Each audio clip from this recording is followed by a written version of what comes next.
I never expected to become the most hated man on Maple Ridge Drive. But that's exactly what happened the day I told the HOA board that pouring concrete over my old fuel tank might not be the best idea. My name is Nathan Xavier, and I've lived in the Willowbrook subdivision in Scottsdale, Arizona for 3 years. The place seemed perfect when I bought it, a modest 2-story house with desert landscaping, a decent backyard, and neighbors who kept to themselves. What I didn't count on was the homeowner association transforming from a mild annoyance into an absolute nightmare after Patricia Cunningham took over as president. Patricia fit every stereotype you could imagine. Mid-50s, blonde hair cut in that aggressive bob that screamed, "Let me speak to your manager," and a personality that could curdle milk at 50 paces. She'd moved into the neighborhood about 6 months after me and immediately started gunning for a position on the HOA board. Within a year, she'd maneuvered herself into the presidency and turned our quiet little subdivision into her personal fiefdom. The trouble started on a Tuesday morning in late April. I was drinking coffee in my kitchen when I heard the distinctive rumble of heavy machinery outside. Peering through the window, I spotted a concrete truck backing into my driveway, followed by a crew of workers setting up forms. I rushed outside, still in my pajama pants and t-shirt. "Whoa, whoa, whoa, what's going on here?" A stocky man with a clipboard looked up at me. "You Nathan Xavier?" "Yeah, that's me, but I didn't order any concrete work." He consulted his clipboard.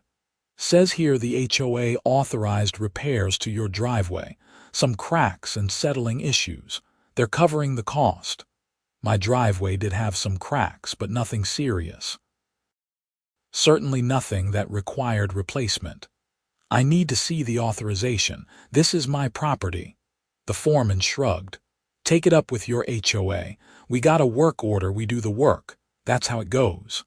I pulled out my phone and dialed Patricia's number. She answered on the third ring, her voice dripping with false sweetness. "Nathan, good morning. Patricia, there's a concrete crew at my house. What's going on?" "Oh, yes. We noticed your driveway was becoming an eyesore. The board voted to have it repaired at association expense. You're welcome." I didn't ask for this, and frankly, my driveway is fine. Her tone shifted, becoming sharp.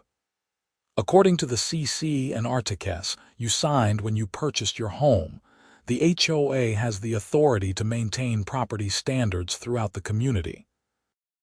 Your driveway violates Section 12, Paragraph 4 regarding surface integrity." I'd read those covenants, conditions, and restrictions when I bought the house, but they were 70 pages of legal jargon. "I want this work stopped until I can review the documents."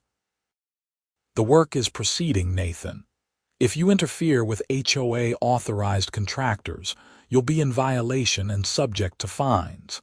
Have a wonderful day." She hung up. I stood there staring at my phone, anger building in my chest.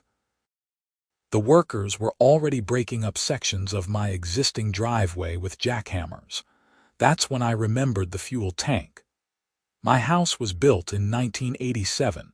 Back when a lot of Arizona homes had underground fuel storage tanks for heating oil or emergency generators.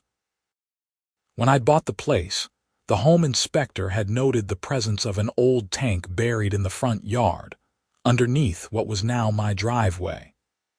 The previous owner had supposedly had it drained and decommissioned, but the tank itself was still down there, about 4 feet below the surface. I ran back outside. "Stop, you need to stop right now." The foreman pulled out his ear protection. "What?" "There's a buried fuel tank under there. You can't just pour concrete over it." He frowned and checked his clipboard again. "Nobody said anything about a tank." "It's in the property records. The HOA should have checked before authorizing this work." "Look, buddy, I don't know anything about that. You need to call your HOA." I tried Patricia again. Straight to voicemail. I tried 3 more times with the same result. Meanwhile, the jackhammers continued their assault on my driveway. Desperate, I called the fire department's non-emergency line. "Hi, I have a situation. There are contractors breaking up my driveway and there's an old fuel tank buried underneath. Is that safe?" The dispatcher sounded suddenly very alert. "Sir, did you say an underground fuel tank?" "Yes, it was decommissioned years ago, but I'm sending someone out immediately. Do not let them continue work. Clear the area." 10 minutes later, a fire department SUV pulled up, followed by a full-sized fire truck. A battalion chief named Rodriguez stepped out, his expression serious. "Mr. Xavier, I'm Chief Rodriguez. Show me where this tank is located." I pulled out the inspection report I'd saved from when I bought the house and pointed to the diagram. "Right there, under the front section of the driveway." Rodriguez studied the document, then looked at the jackhammer-scarred concrete. "Has anyone struck the tank?" "I don't think so. They just started about 20 minutes ago." He turned to the construction foreman. "Stop all work immediately. Everyone needs to back away from the site." "Come on, man, we got a schedule. This is not a request. Shut it down now or I'll shut it down for you and you'll be facing citations." The foreman muttered something under his breath, but waved his crew back. Rodriguez called for additional units and started setting up a perimeter. Within an hour, my quiet suburban street had transformed into an emergency response scene. Fire trucks, hazmat units, police cars, and various other official vehicles lined both sides of Maple Ridge Drive. Yellow caution tape cordoned off my entire property and extended to include my immediate neighbors' houses. A fire marshal named Thompson arrived and took charge of the situation. She was a no-nonsense woman in her 40s who looked like she'd seen everything and wasn't impressed by any of it. "Mr. Xavier, I need to see all documentation regarding this underground tank." I showed her everything I had. She studied the papers with increasing concern. "This tank was supposedly emptied in 1995, but there's no record of proper abandonment procedures. It should have been filled with sand or foam or excavated entirely. Just draining it isn't sufficient." "Is it dangerous?" "Potentially very dangerous. Even an empty tank can contain vapor residue.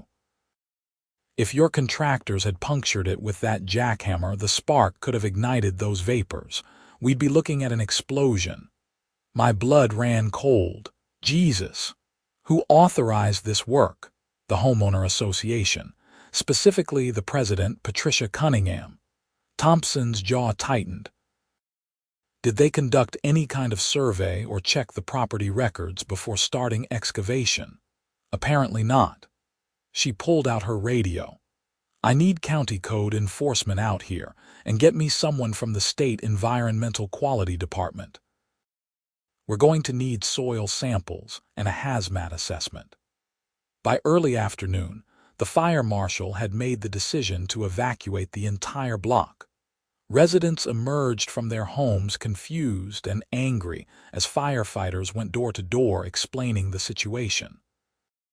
My neighbors shot hostile looks in my direction as they gathered what they needed for an unexpected displacement. Mrs. Chen from next door accosted me on the sidewalk. "What did you do, Nathan?" "I didn't do anything. The HOA started this work without telling me there was a fuel tank." "Well, now we all have to leave our homes because of your property." "It's not my fault." But I could see the blame settling on me anyway.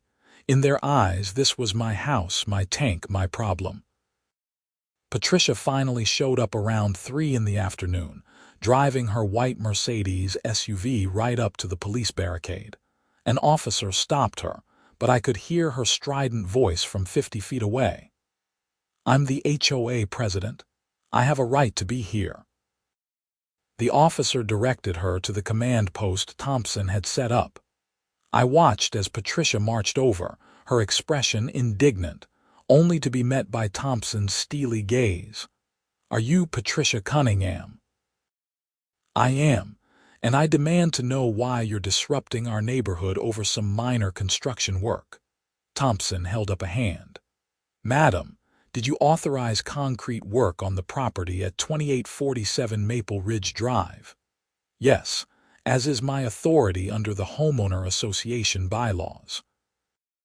Did you or anyone from the HOA conduct a survey of the property before authorizing excavation work? Patricia's face flushed. That's not necessary for simple driveway repairs. There is an underground fuel storage tank at that location. Your contractors were jackhammering directly over it. Do you understand how close we came to a catastrophic incident?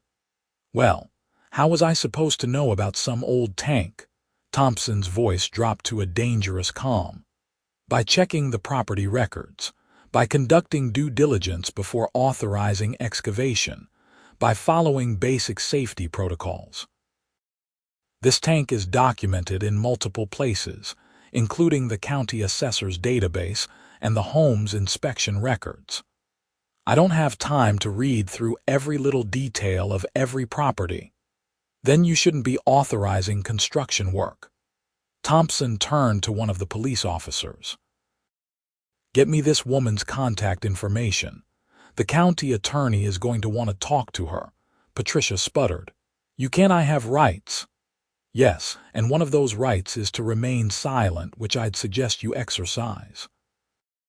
Thompson walked away, leaving Patricia standing there with her mouth open. I felt a grim satisfaction, but it was short-lived. The reality of the situation was sinking in. Even if this wasn't my fault, it was still my property causing the problem. An environmental specialist arrived and began testing the soil around the tank's suspected location.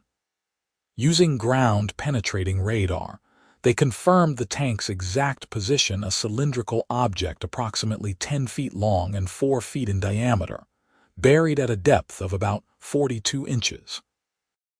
The specialist, a young guy named Derek, explained the next steps.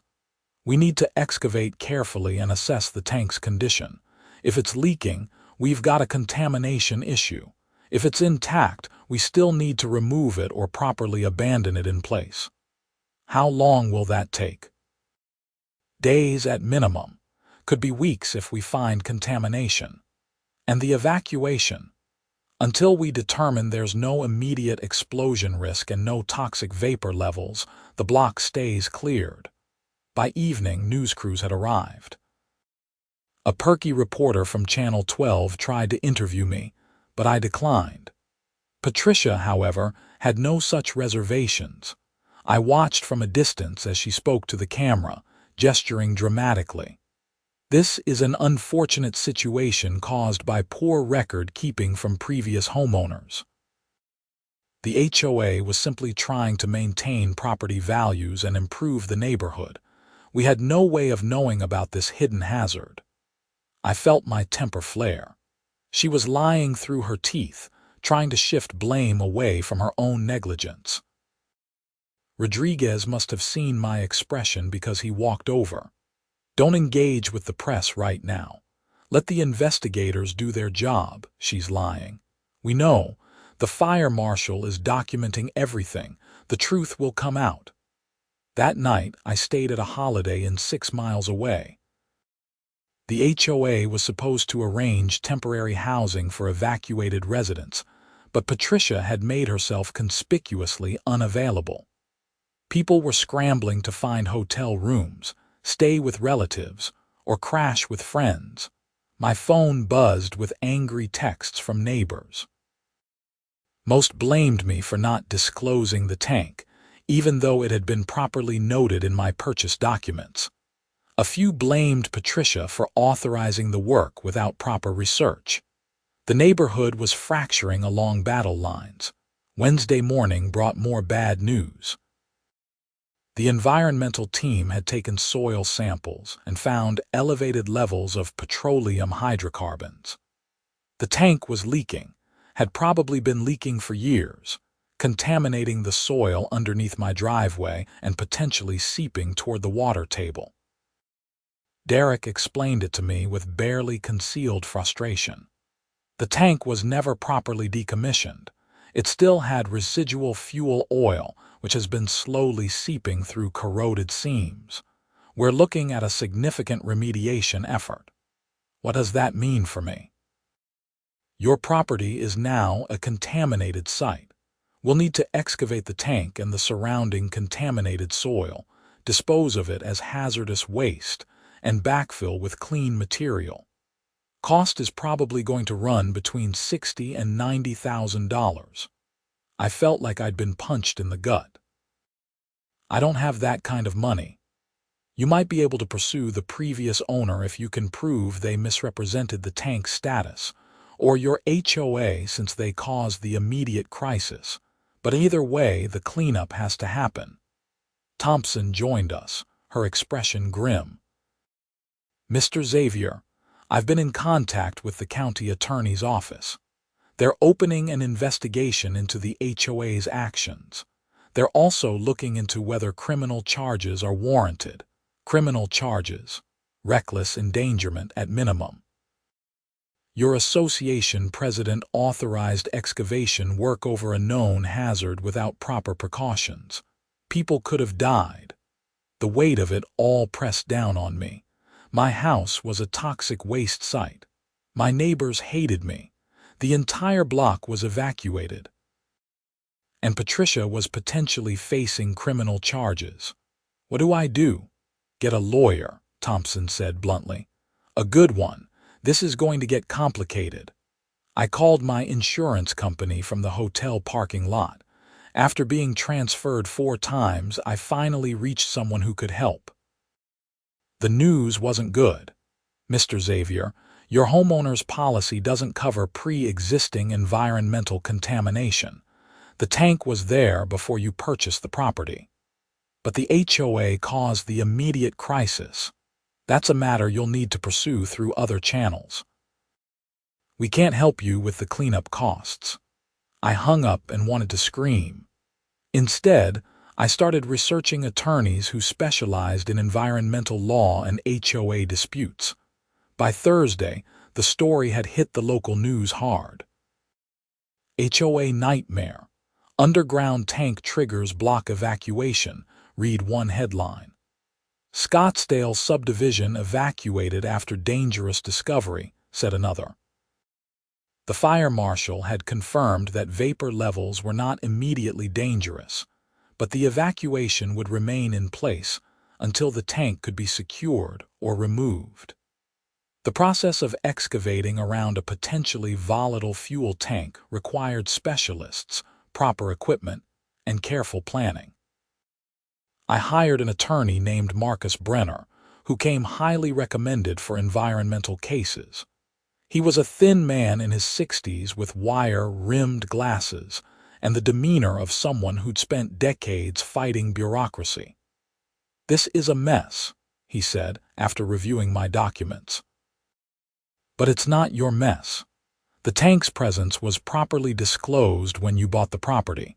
The HOA had access to all the same records you did.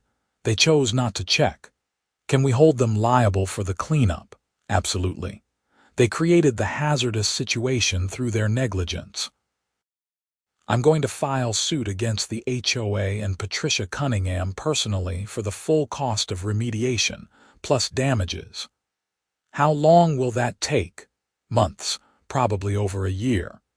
In the meantime, you need to cooperate with the environmental cleanup. The county can force it through a lien on your property if necessary. My savings account held about $15,000. I'd need to take out a loan to cover the cleanup costs, then hope to recover the money through litigation. It felt impossible. Friday brought another development. The county attorney charged Patricia with 3 misdemeanor counts of reckless endangerment and 1 count of violating environmental safety regulations. Each charge carried potential jail time and significant fines. Patricia hired her own attorney and released a statement claiming she was being scapegoated for a problem that existed long before she became HOA president. Technically true, but wildly misleading since she'd been the one to authorize jackhammering over the tank without checking if it was safe. The HOA board held an emergency meeting and voted to remove Patricia as president. Not out of any sense of responsibility, but because they were terrified of being dragged into her legal troubles. The vice president, a nervous man named Gary who'd never wanted any real authority, was thrust into leadership. Gary called me Saturday morning. "Nathan, I'm so sorry about all this.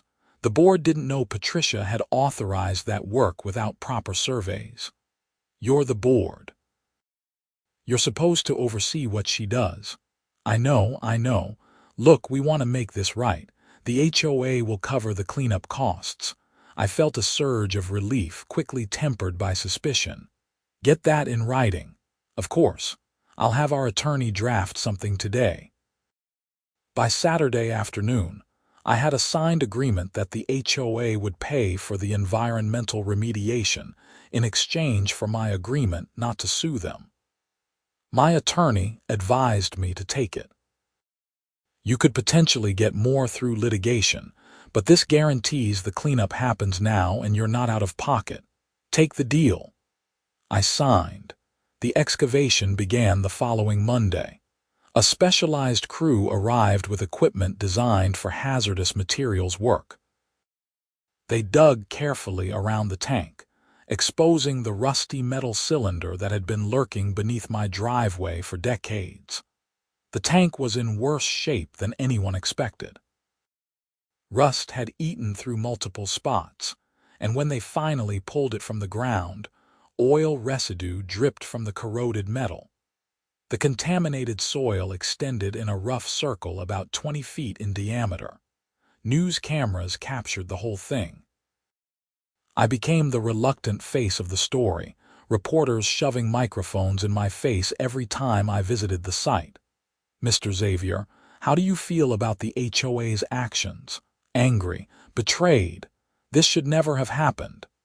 "You think Patricia Cunningham should go to jail?" "I think she should be held accountable for her negligence. People could have died." The cleanup took 3 weeks. They removed the tank, excavated 17 tons of contaminated soil, and backfilled the area with clean material. Environmental testing confirmed the contamination hadn't reached the groundwater, which was one small mercy. The total cost came to $73,000. The HOA's insurance company fought the claim, but eventually paid out after the county attorney's office made it clear they considered the association liable. Patricia's criminal case moved forward slowly. Her attorney tried to get the charges dismissed, arguing that she couldn't be held personally responsible for HOA decisions. The judge disagreed, pointing out that she'd unilaterally authorized the work without consulting the full board or conducting proper due diligence. While all this was happening, the neighborhood dynamic had completely changed. Some residents were furious with Patricia and the HOA board for their incompetence. Others remained angry at me, as if I'd somehow hidden the tank's existence. A few tried to stay neutral, but the subdivision had essentially split into factions. I attended an HOA meeting in July, the first one since the evacuation. The community center was packed with angry homeowners demanding answers. Gary stood at the front, sweating profusely. "I understand everyone is upset. The board is taking steps to ensure nothing like this happens again." "You've bankrupted the HOA," someone shouted. "Our insurance rates are going to skyrocket. We're exploring options to spread the cost by raising our dues." "We're paying for Patricia's stupidity." I raised my hand. The HOA did the right thing by covering the cleanup, but there needs to be accountability. The board needs to implement proper procedures for any future work on private properties. A woman I didn't recognize stood up. "That's rich coming from you. Your house caused this whole mess." My house had a properly disclosed tank that the HOA failed to check before authorizing excavation. This is Patricia's fault, not mine. The meeting devolved into shouting. Gary tried to restore order but failed. Eventually, people just started leaving in disgust. Patricia's trial was scheduled for September. In the meantime, she'd been spotted around the neighborhood, glaring at anyone who made eye contact. Her social media posts blamed everyone but herself, the previous homeowner, for not removing the tank, me for buying a house with a tank, the contractors for not being more careful, the fire department for overreacting. My attorney advised me to document everything. She's digging her own grave, but keep records in case she tries anything else. August brought an unexpected complication. Several other homeowners in the subdivision started checking their property records and discovered they also had old underground fuel tanks. Panic spread as people realized that what happened to my house could happen to theirs.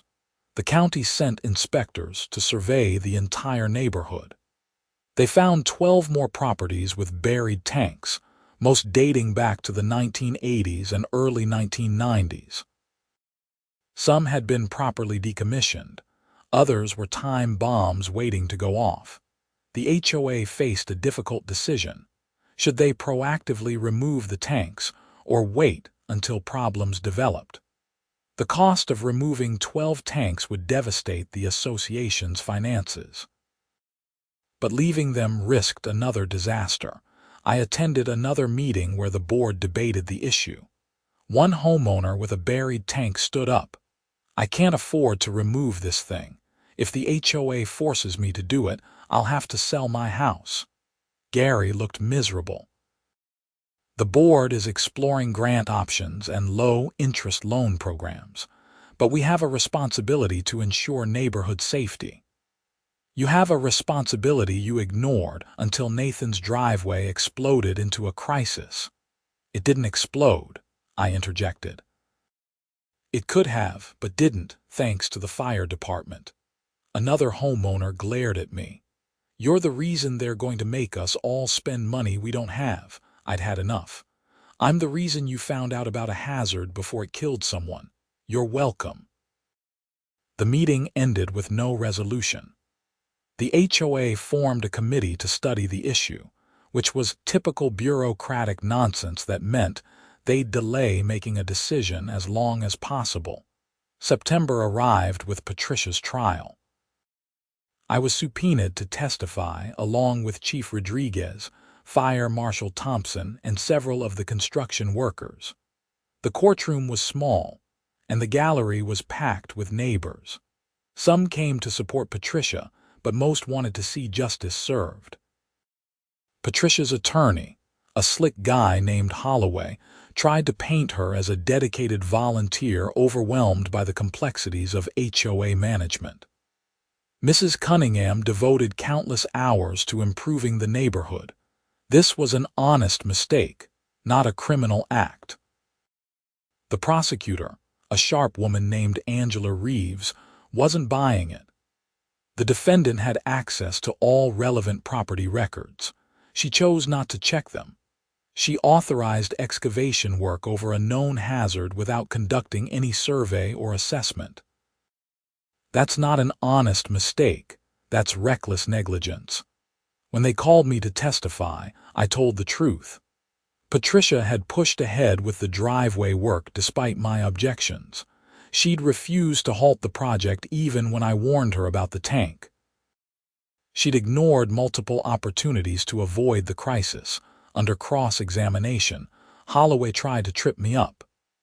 "Mr. Xavier, isn't it true you could have removed the tank at any time after purchasing the property?" I could have, but I had no obligation to.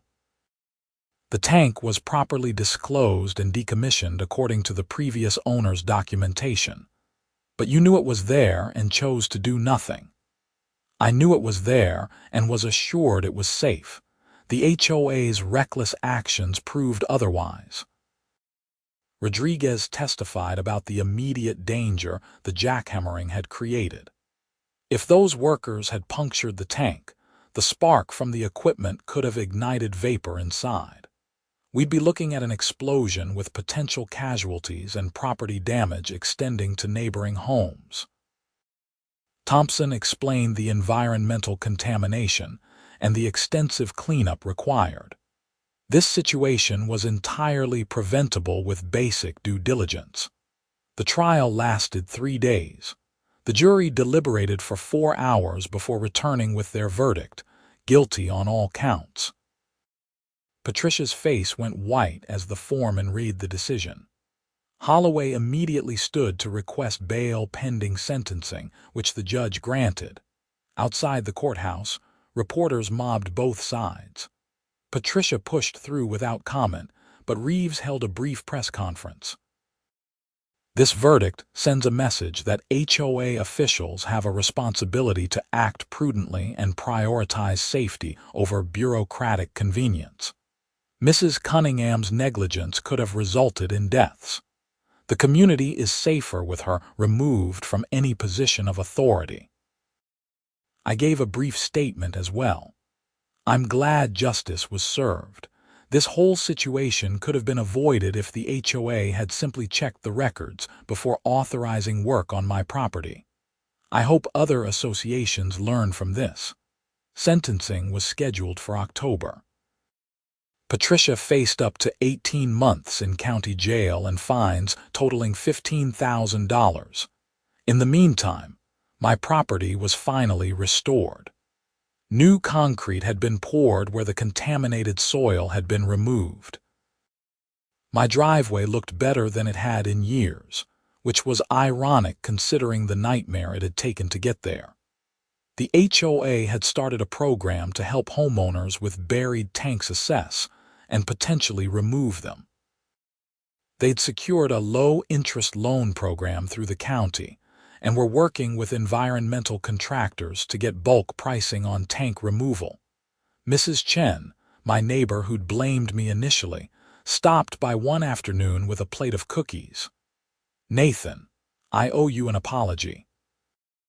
I was upset and scared and I took it out on you. I'm sorry. It's okay. It was a scary situation for everyone. My husband and I are having our tank removed next month.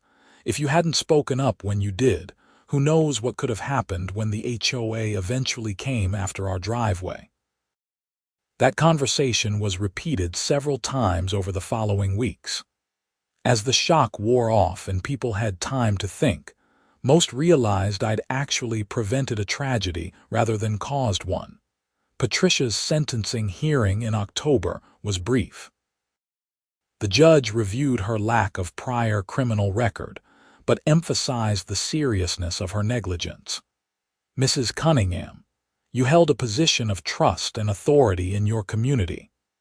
You abused that trust by failing to exercise even basic caution before authorizing potentially dangerous work.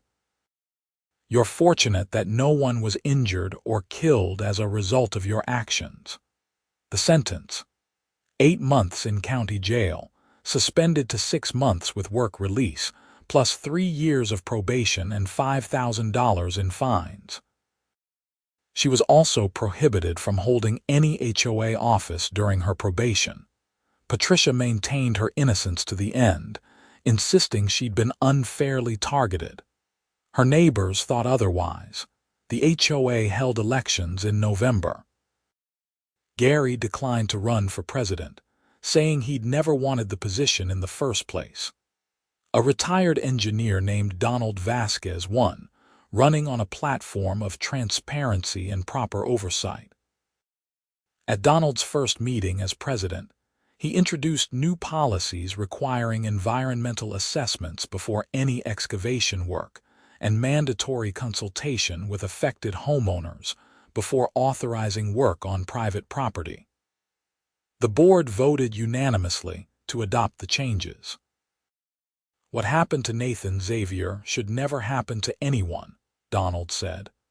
"We're implementing these policies to ensure it doesn't. I attended that meeting and felt something I hadn't felt in months. Hope. Maybe the subdivision could move past this nightmare. My lawsuit against the previous owner of my house was settled out of court in December. His attorney admitted that the tank decommissioning paperwork had been falsified in the 1990s. The owner had paid a contractor to drain the tank but not properly abandon it, then forged completion documents to satisfy the county. The settlement gave me $40,000, which helped offset the stress and chaos of the past year. It didn't make up for everything I'd been through, but it was something. By the time Christmas rolled around, life in Willowbrook had mostly returned to normal. The evacuated block had long since been repopulated. 8 of the 12 identified underground tanks had been removed. The remaining 4 were scheduled for removal in the spring.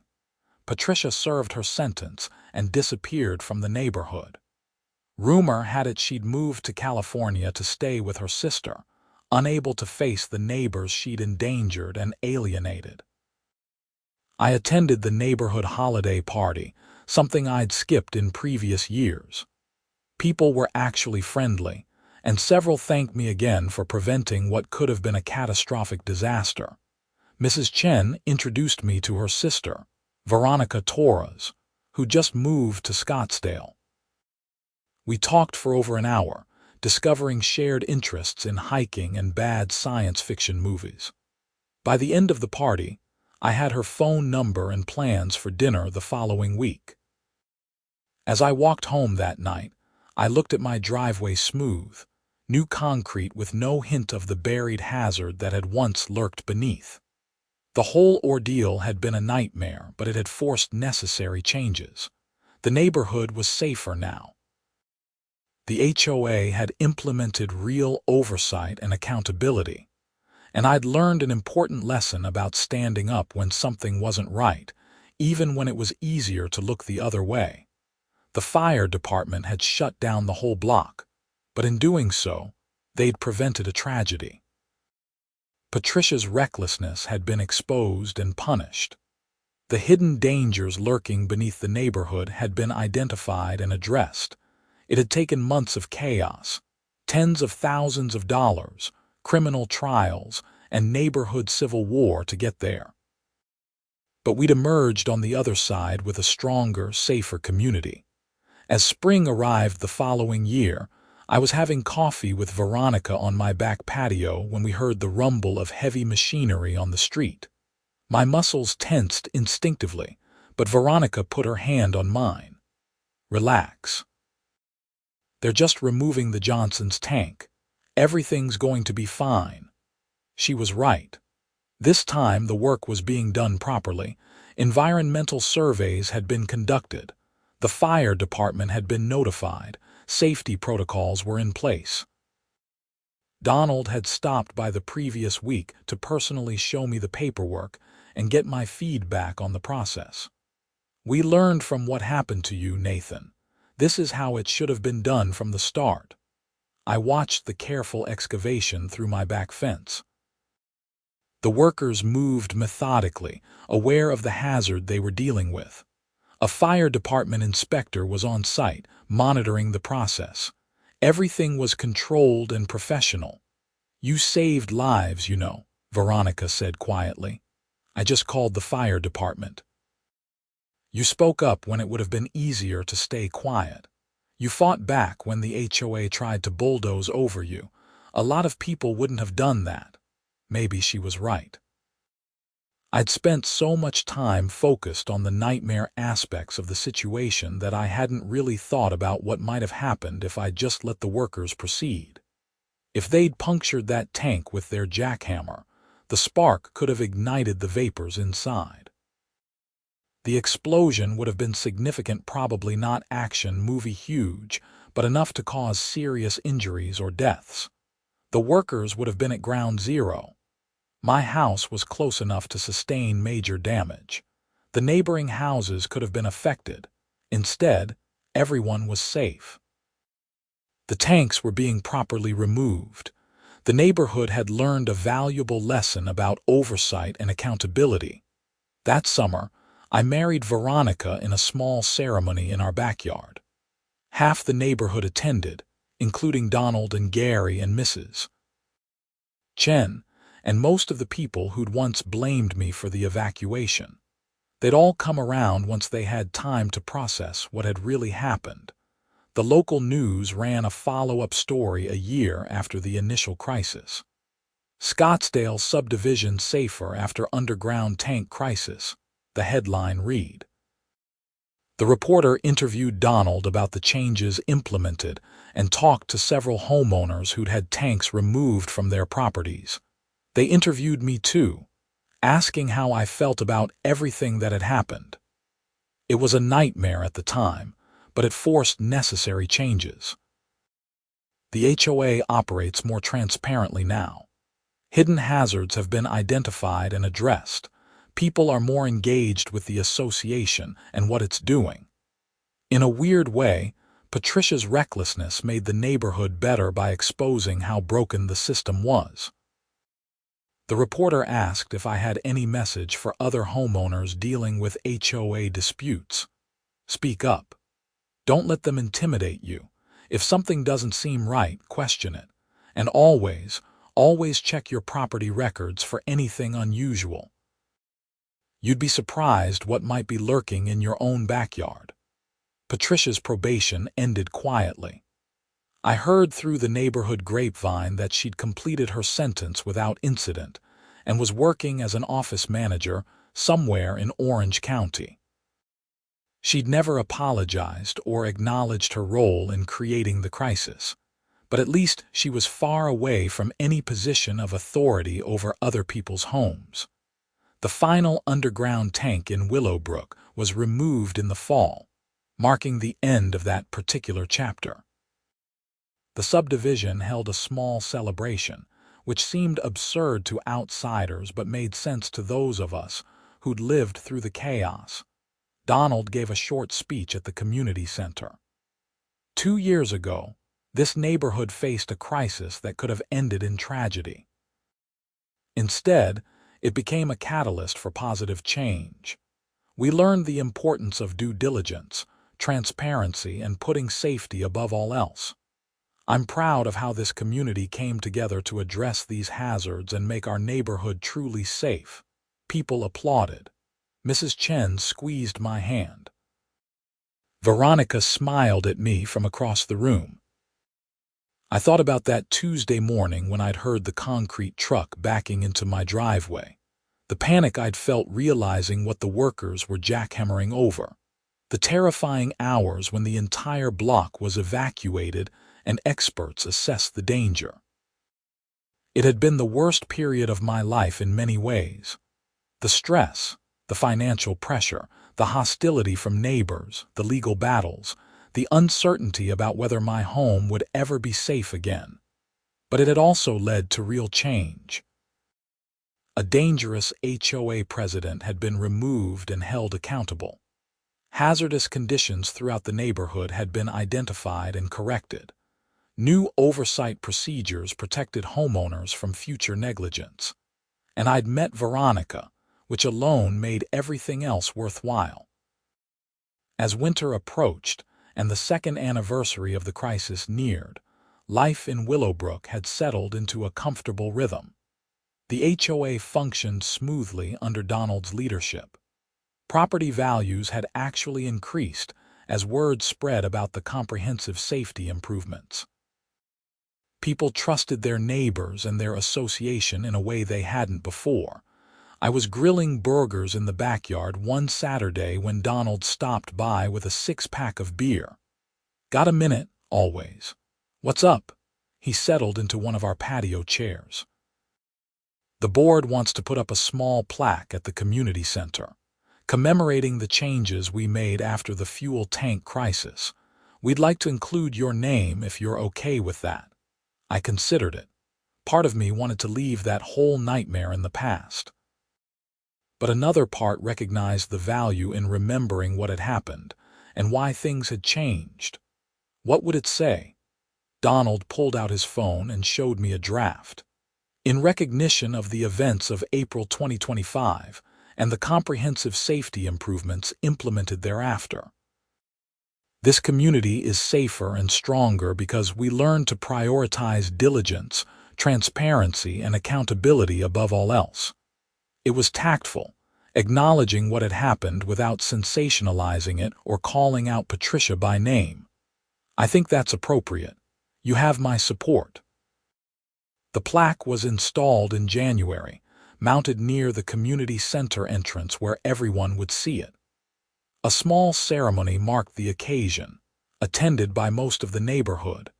As I stood there looking at that bronze plaque, I realized how much had changed in less than 2 years. I'd gone from the most hated man on Maple Ridge Drive to someone the community respected and valued. The subdivision had transformed from a place where an incompetent HOA president could endanger lives without accountability to a model of responsible governance. All because I'd made a phone call to the fire department and refused to back down when Patricia tried to steamroll over my concerns. Veronica squeezed my hand as Donald unveiled the plaque. You should be proud. We all should be. This was a community effort. That night, lying in bed, I thought about everything that had happened. The terror of watching jackhammers tear into concrete over a fuel tank. The surreal sight of fire trucks and hazmat teams swarming my quiet suburban street. The anger and fear and confusion as neighbors turned against each other. The slow process of investigation, cleanup, and recovery. The trial and Patricia's conviction. The gradual healing as the neighborhood came together to address the underlying problems. It had been a nightmare, but we'd emerged stronger on the other side. My phone buzzed with a text from Mrs. Chen. Thank you again for everything you did. Our family sleeps better knowing those tanks are gone. I smiled and typed back. We all did this together. Sweet dreams. As I drifted off to sleep, I felt genuinely content for the first time since moving to Willowbrook. My house was safe. My neighborhood was safe. The HOA was functional and accountable, and I had a community of neighbors who'd learned the value of speaking up when something wasn't right. The fuel tank crisis had tested all of us and revealed both the best and worst in people. Patricia had shown the dangers of unchecked authority and willful ignorance. The fire department had demonstrated the importance of expertise and caution. My neighbors had learned about fear, blame, and ultimately forgiveness. And I discovered reserves of courage I didn't know I possessed. Sometimes the worst moments lead to the best outcomes. That buried fuel tank had been lurking beneath my driveway for decades, a ticking time bomb waiting for someone to set it off. Patricia's negligence had triggered the crisis, but it had also forced a reckoning that made everyone safer. The fire department had indeed shut down the whole block. But in doing so, they'd saved lives and created the opportunity for real change. And that was worth every moment of chaos and fear we'd endured to get here. As spring arrived again, marking 2 full years since that fateful Tuesday morning, I stood in my driveway looking at the smooth concrete that showed no sign of what had once been buried beneath. Kids rode bikes down Maple Ridge Drive, completely unaware of the drama that had unfolded before they moved in. New families had bought houses in Willowbrook, attracted by the safety improvements and responsible HOA governance. Life had moved on as it always does, but the lessons remained. The procedures Donald had implemented were still in place, protecting current and future residents. The plaque at the community center reminded everyone why those procedures mattered. And the story of what had happened served as a cautionary tale for HOA boards throughout Arizona and beyond. I'd been contacted by several news outlets asking me to share my experience with other homeowners. I'd done a few interviews, always emphasizing the same points. Know your property history, question authority when something seems wrong, and never assume the people in charge have done their due diligence. Veronica walked out carrying 2 cups of coffee. What are you thinking about? Just remembering. Hard to believe it's been 2 years. Best 2 years of my life, she said, kissing my cheek, even with all the craziness at the beginning. You didn't even live here yet when the tank crisis happened. No, but I met you because of it, Mrs. Chen wouldn't have introduced us at that holiday party if you hadn't become the neighborhood hero. I laughed. I don't know about hero. You stood up to Patricia when everyone else was too scared. You saved lives. You forced changes that protected dozens of families. That's heroic in my book. Maybe it was. I'd never thought of myself that way, but I couldn't deny the impact of my actions. One phone call to the fire department had set in motion a chain of events that fundamentally changed Willowbrook for the better. As we stood there sipping coffee in the morning sun, I felt deeply grateful for everything that had happened, even the terrible parts.